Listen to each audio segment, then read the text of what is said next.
see the little metal shavings here? That tells you that this sharpener here, because it has tungsten blades inside, is actually creating a new edge onto this knife here. Okay, so now we're going to be able to hone it just a little bit. Alright, and this is the start of the easiest roast beef recipe that I know of. And not only is it the easiest, but it's also one of the best because you're using tenderloin. Okay, and in this case I'm using USDA Prime Black Angus tenderloin, so it doesn't get much better than this. Alright, so what I'm going to do here, this is about 5.5 pounds, so I'm just going to show you how to trim it. Okay, so here's one side, and you'll see that there's kind of fat marbled around here. You don't want to get rid of that, but on the other side there's a little bit of silver skin. Okay, so I'll put it up here so you can see it. And wrong knife. Okay. Alright, so there's this layer of fat, and we can get rid of that. And underneath that fat, you can see here, is silver skin. Okay, so this is really, really strong connective tissue. You definitely want to get rid of this. So what you do is you just kind of shimmy your knife underneath of it. Okay, and then kind of angle your knife up. You know, I'm just showing you like this is an exaggerated way to show you. Is you tilt your knife up this way. Okay, but not quite that much. But you get the idea. The blade sort of goes up that way. Okay, and that way you cut a lot of the silver skin off, and you keep a lot of the meat on the roast. See? So the bottom of this should not have too much meat on it. Alright, so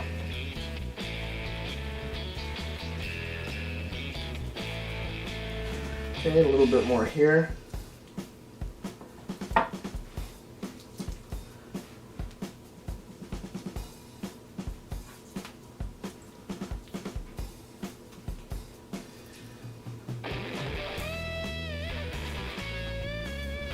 Okay.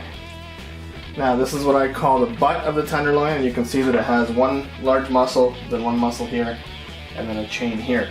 Now this chain, okay, this runs all the way down the side of the tenderloin. If you were cutting steaks, okay, so if you were cutting it this way, then you would remove that chain. Okay, see this chain here, you would remove that. But if we're roasting it whole, I like to leave it on because this is all full of connective tissue and fat and meat, and when it gets all nice and crispy and roasted in the oven, it's actually pretty delicious. So I do not mess with it. I'm going to leave it on. Alright, so I'm going to cut this in half. Okay, and there you go. So this is as far as you have to go with a beef tenderloin to roast it. Okay, you don't need to trim it any more than that. If you lift it up here, you see there's a little bit of fat here. Don't worry about it. Leave it on there. It's going to actually yield a really nice, moist, delicious roast, as you're about to see. Okay, so I have my aluminum tray here. You can use a roasting pan, but you know, as a chef, I'm really used to using these things. You can throw them out when you're done. They're really easy to handle. So what am I going to do here?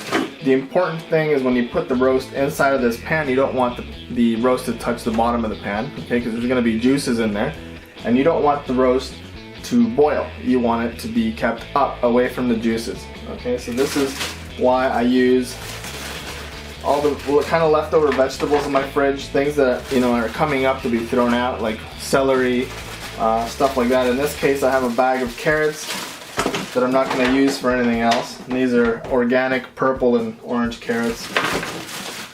Okay, so I'm going to kind of put these on the bottom. And the purpose they're going to serve is they're going to keep the roast up and away from the juices. And as a bonus, they're going to be braised in the beef juices. So these are probably going to be some of the best carrots that you'll ever taste. Okay, so fat side down.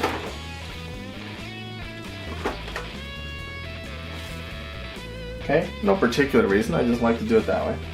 Okay, I know I'm going to get a whole bunch of people telling me their technical reasons why the fat should be up or fat should be down. Well, you know, this is not a prime rib, so you know, this is going to be soft regardless, so it doesn't matter if you put the fat on the top or the fat on the bottom. This is, after all, USDA Prime Black Angus tenderloin. So it is going to be really nice and tender no matter what you do to it. Alright, so seasoning this, really easy. Take some Japanese soy sauce, okay?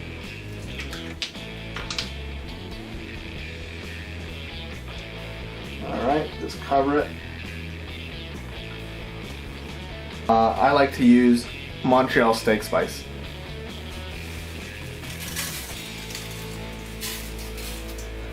Okay, so just rub a whole bunch of this stuff over top. Okay, now very important, I want this to sit out for at least an hour until I throw it in the oven. Why? Because the closer to room temperature this comes up to, the better it's going to roast. Okay, so leave it at for an hour, hour and a half. Don't worry about it, it's not going to go bad. I mean, if you brought it out of the fridge, an hour and a half at room temperature is not going to do anything to it. Okay, so an hour and a half, and then we're going to put it in the oven.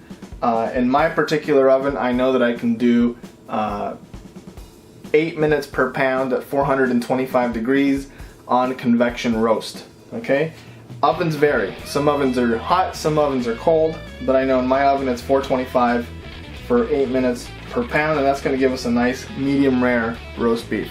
Alright, stay tuned. Okay, so it's been an hour, the oven's preheated at 425, so the roast goes in,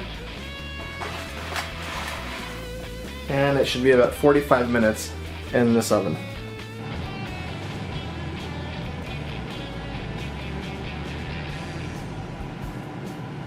Okay, good. Alright, so I'm going to show you here. Now you move it onto your cutting board, and here we go. Perfectly. Check this out.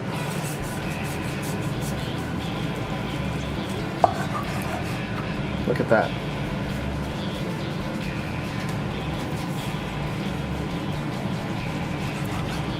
Here we go. Perfect roast beef tenderloin.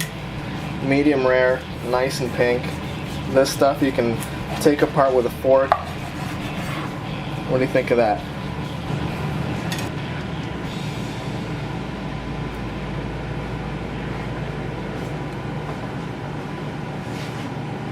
Like what you see? Don't forget to subscribe. Your subscriptions help me make more videos. And while you're here, check out these other videos.